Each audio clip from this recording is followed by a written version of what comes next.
You don't remember the moment you learned to stay quiet. There was no announcement, no warning, no dramatic turning point. It happened subtly.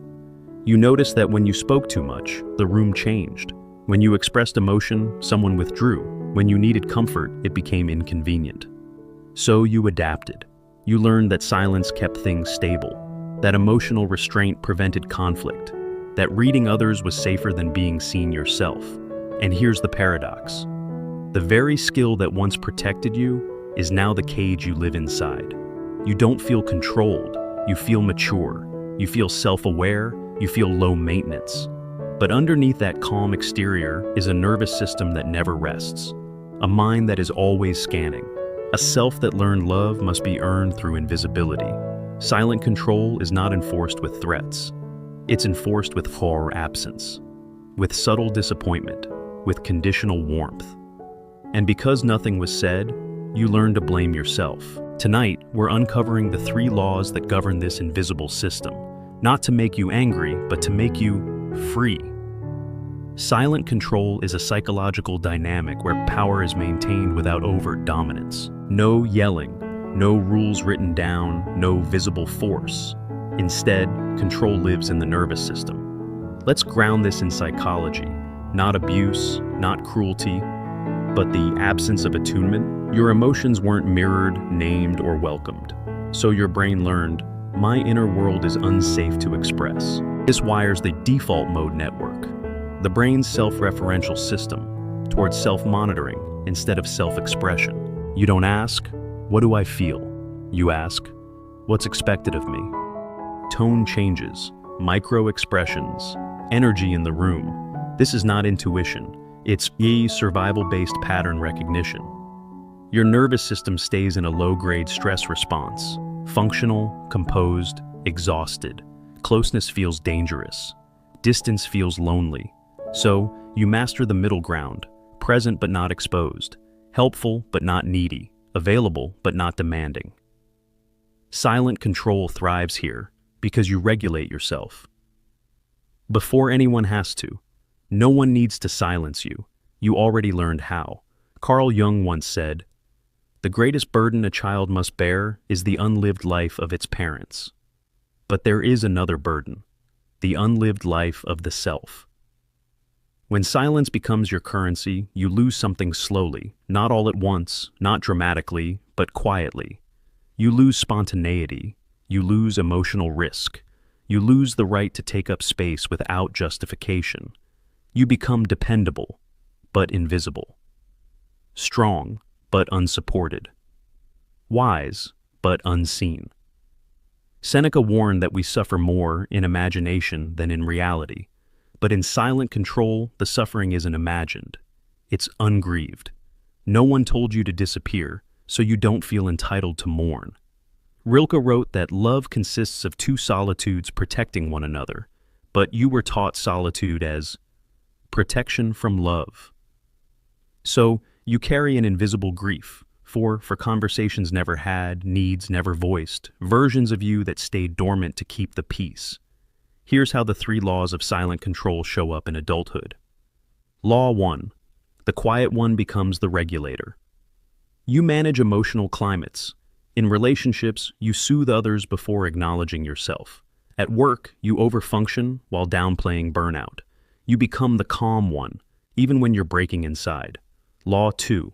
Boundaries feel like betrayal. Saying no triggers guilt. Expressing needs feels selfish. You confuse the self-respect with abandonment, because early love was conditional on compliance. Law 3.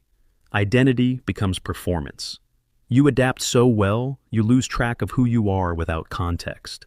Alone, you feel vague, undefined, restless. You might notice difficulty asking for help, chronic self-doubt despite competence, emotional shutdown after intimacy, attraction to emotionally unavailable people, overthinking social interactions, feeling unseen even when admired.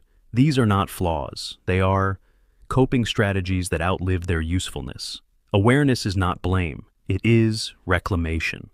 Healing silent control begins with one radical shift. Softness over survival. Not overnight, not dramatically, but intentionally. Practical tools. Inner child work. Speak aloud the needs you were trained to suppress. Shadow work. Acknowledge resentment without judging it. Nervous system regulation. Safety before insight. Breath, grounding, rhythm. Micro expression. Say one true thing per day, even if your voice shakes. You are not broken. You were brilliantly adaptive. But adaptation is not destiny. Here is the truth no one told you. You are allowed to take up space without earning it. The goal is not to be fixed, but to become whole.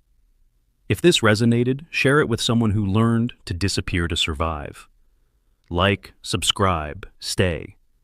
Because silence should be a choice, not a prison. Silent control does not begin with authority. It begins with inconsistency. A caregiver who is sometimes warm, sometimes distant. A parent who provides materially but disappears emotionally. A household where moods change without explanation. As a child, you don't ask why. You ask how to survive this. So your nervous system does something extraordinary. It becomes predictive. You learn to sense when not to speak, when to be helpful, when to disappear, when love is available, when it must be earned. This is called adaptive attunement. And here's the dark truth.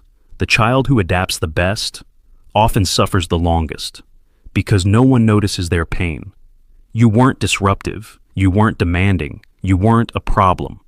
So your inner world was never explored. Silent control grows strongest in environments where emotions are inconvenient, vulnerability is unsafe, obedience is praised, independence is forced too early. This is not discipline. This is emotional outsourcing. You became the container for other people's unprocessed feelings. Truth risks rejection. Silence guarantees survival. That equation gets embedded early. When you spoke your truth and were ignored, your body learned, don't try again. When you showed emotion and were minimized, your system learned, regulate alone. When you needed reassurance and were told to be strong, you internalized strength as isolation. So now, even as an adult, truth feels dangerous. Not because people are unsafe, but because your body remembers when it was. You may notice. Your throat tighten before expressing needs. Your chest feel heavy when conflict arises. Your mind over-explain to avoid misunderstanding. That's not anxiety. That's memory stored in muscle. Silent control doesn't silence your voice. It silences your permission to use it. Silent control works because of an unspoken agreement. I will stay easy so you don't leave. You never sign this contract consciously, but you live by it. You give patience without reciprocity, understanding without accountability, empathy without boundaries, and slowly resentment builds. But here's the tragedy. You turn that resentment inward. You think, I shouldn't feel this way. I'm being too sensitive. Others have it worse. So you gaslight yourself, gently, intelligently, quietly. This is how silent control becomes. Self-perpetuating.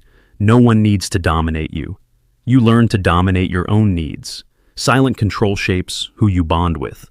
You may attract emotionally unavailable partners, authority figures who reward overfunctioning, friends who vent but never ask. Why? Because your nervous system equates love with emotional labor. You feel useful, therefore worthy. But intimacy requires mutual vulnerability, not competence. And here's the painful insight. You don't fear being alone. You fear being seen and left. So you stay partially hidden, half present, half protected. This is why even loving relationships can feel lonely. Because you are loved for who you manage to be, not for who you actually are. There is a moment many people like you experience. A quiet one. You're alone. No demands, no roles. And instead of peace, there is emptiness. Not depression, not sadness, but absence. Because your identity was shaped in response to others. When no one needs you, you don't know where to stand. This is what Jung meant by individuation being painful. You are not empty, you are undeveloped in self-reference. You learned who to be for others before learning who you are for yourself. Healing silent control requires internal permission, not confidence, not dominance. Permission. Permission to disappoint, be misunderstood, need reassurance, rest without earning it. This will feel wrong at first. Your body will resist, because safety once depended on compliance, so healing must be somatic, not just intellectual. Start here. Pause before self-correction. Let silence exist after truth. Notice guilt without obeying it. It will feel cruel. Until your system relearns safety, you are not becoming selfish. You are becoming self-referenced. There is a version of you that never had to disappear. They are not louder. They are not aggressive. They are rooted. They speak without urgency. They rest without apology. They feel without justification.